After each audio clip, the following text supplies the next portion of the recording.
இங்கே ஹீரோ பேஷண்ட்டுங்கெல்லாம் கிளினிக்கு நிறைய பேர் வரணுன்றதுக்காக அங்கே கூட்டி போயிருக்கிறவங்க சொல்கிற ஐடியாவை கேட்டு அங்கே லோக்கலில் இருக்கிற ஒரு அரசியல்வாதி கூட கேம்பெயினுக்காக போயிருக்கான். அதெல்லாம் முடிச்சுட்டு வந்ததுக்கப்புறம் அங்கே இருக்க கம்பவுண்டு திட்டுறாரு. அவங்க கூட ஏன் போனீங்க, எங்கள் கட்சிக்காரர் ஒருத்தர் இருக்காரு, அவர் கூட போங்க, அப்போ தான் உங்களுக்கு நிறைய கூட்டம் வரும்னு சொல்லிட்டு அனுப்பிச்சி விட்றான். இப்போ எதிர்கட்சி கூட சேர்ந்து ஹீரோ எல்லா வீட்டுக்கும் போய் பேசிட்டு வர்றாரு. இதனால ரெண்டு கட்சிக்குள்ளேயும் கிளாஸ் ஆகி சண்டையே வந்துடுது. இப்போ ரெண்டு கட்சிக்காரங்களும் மாறி மாறி டாக்டர்கிட்ட வந்து கேட்குறானுங்க. அந்த கட்சிக்காரங்களுக்கும் எங்களுக்கும் சண்டை ஆயிடுச்சு, நீங்கள் அவனுக்கு மெடிக்கல் ரிப்போர்ட் கொடுக்கக்கூடாது, எங்களுக்கு தான் கொடுக்கணும்னு ரெண்டு பேரும் மாறி மாறி சொல்லிக்கிறானுங்க. அப்படி நீ இன்னொருத்தனுக்கு கொடுத்துட்டேன்னா உன்னை அடித்து கொலை பண்ணிடணும்னு சொல்லி மிரட்டிட்டு போகிறானுங்க. அப்போ கம்பவுண்டர் என்ன பண்ணுறான், அவங்க கட்சிக்கார தலைவர்கிட்ட போய் சொல்லிடுறான், இந்த டாக்டர் காசும் வாங்க மாட்டார், நீங்கள் மிரட்டினதுக்கெலாம் பயப்பட மாட்டார், அவருக்கு ஒரே ஒரு ஆசை தான் அங்கே நிறைய பேஷண்ட் வரணும்னு சொல்லிட்டு அதுக்கான வழியை பாருங்கன்னொடனே இந்த கட்சிக்காரன் என்ன பண்ணுறான், அந்த போலி டாக்டர்கிட்ட இருக்க எல்லா பேஷண்ட்டையும் வண்டியில் ஏற்றிட்டு ஸ்ட்ரைட்டாக அங்கே ஹாஸ்பிட்டலுக்கு போய் நிறுத்துறான்.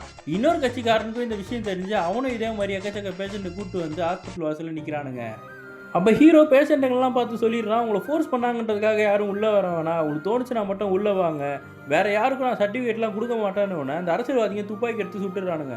ஹீரோ சொல்கிறான், நான் 7 மணிக்கு தான் இங்கே வருவேன், நைட்டு 7 மணிக்கு இங்கேருந்து கிளம்புவேன், பக்கத்தில் இருக்க ஹாஸ்டலில் தான் தங்குறேன், உங்களால் என்னை என்ன பண்ண முடியுமோ பண்ணிக்கோங்க, என்னை பார்த்து வேறு சுட்டிருக்கீங்க, இங்கே இருக்க எல்லாருமே அதை பார்த்துருக்காங்க, உங்கள் மேலே கம்ப்ளைண்ட் வரும், நான் இந்த ஹாஸ்பிட்டலில் வந்து என்றைக்குமே விட்டு போக மாட்டேன்னு சொன்ன உடனே அவங்கெல்லாம் கலைஞ்சு போயிடுறாங்க.